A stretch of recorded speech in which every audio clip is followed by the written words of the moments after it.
Divine soul സെഞ്ചുറിയുടെ വർക്കിലേക്ക് എല്ലാവർക്കും സ്വാഗതം. Lord Muruga message ആണ് നോക്കുന്നത്. എല്ലാവരും ഒന്ന് മെഡിറ്റേറ്റ് ചെയ്ത് കോൺസെൻട്രേറ്റ് ചെയ്തിരിക്കുക കേട്ടോ. നമുക്ക് ആദ്യം തന്നെ കിട്ടിയിട്ടുണ്ട് 3 കാർഡ്സുകൾ. ലിസൺ, ഏത് സാഹചര്യമാണ് എങ്കിലും നിങ്ങൾ ആ സാഹചര്യത്തിനനുസരിച്ച് മുന്നോട്ട് പോകാനാണ് നമ്മുടെ മുരുകൻ നിങ്ങളോട് പറയുന്നത്. ബാലൻസ് ആയിട്ടിരിക്കുക. ഏത് സിറ്റുവേഷൻ ആണ് എങ്കിലും ആ സിറ്റുവേഷൻ എല്ലാം മാറുന്നതാണ്. അതുകൊണ്ട് തന്നെ നിങ്ങൾ ബാലൻസ് ആയിട്ടിരിക്കണമെന്നാണ് ഈ കാർഡ് സൂചിപ്പിക്കുന്നത്. ഒരു ന്യൂ ബിഗിനിങ് ആണ് നമുക്ക് കാണുന്നത്.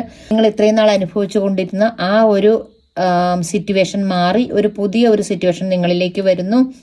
ഡെത്ത് കാർഡാണ്, നെഗറ്റീവായിട്ട് എടുക്കരുത്. Death card means new beginning ആണ്. അതുകൊണ്ട് പുതിയ അവസരങ്ങൾ നിങ്ങളിലേക്ക് വരുന്നു എന്നാണ് ഈ കാർഡ് സൂചിപ്പിക്കുന്നത്. വിക്ടറി, സക്സസ് ആണ് നമുക്ക് കാണാൻ കഴിയുന്നത് നിങ്ങളുടെ ലൈഫിൽ. അപ്പോൾ ബാലൻസ് ആയിട്ടിരിക്കുക. ന്യൂ ബിഗിനിങ്ങിന്റെ സമയമാണ്. സക്സസ്, വിക്ടറി എല്ലാം നിങ്ങളിലേക്ക് വരുന്നു എന്നാണ് ലോർഡ് മുരുക നിങ്ങളോട് പറയുന്നത്. അപ്പോൾ റെസനേറ്റ് ആകുന്ന ഒരു പോസിറ്റീവായിട്ട് എടുക്കുക.